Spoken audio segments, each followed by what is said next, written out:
শুভ জন্মাষ্টমীতে জানাই প্রীতি, শুভেচ্ছা এবং আন্তরিক অভিনন্দন সবাইকে। আজকে মায়েদের ব্যাপারে কথা বলবো।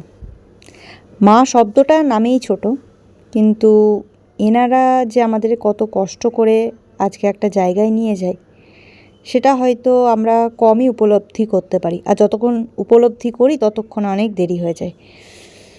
সুতরাং মায়েদের সঙ্গে আমরা অনেক সময় না বুঝেই ঝামেলা করি, কিন্তু তারা আমাদের যা করে ভালোর জন্যই করে। হয়তো সময়ে সেটা বুঝি না, তাদের কাছে কোনো রিজন থাকে না, কোনো কারণ থাকে না, এটা কেন বারণ করছে, ওটা কেন বারণ করছে, ওটা কেন শুনলাম না। কিন্তু দিনের শেষে মনে হয় মা যেটা বলেছিল সেটাই ঠিক বলেছিল।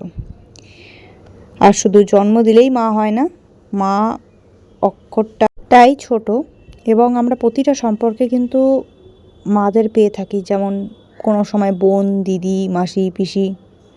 শুধু সম্মান করো, কারণ মায়েদের কাছে সম্মানটাই প্রাপ্তি, মারা সেরকম কিছুই চায় না।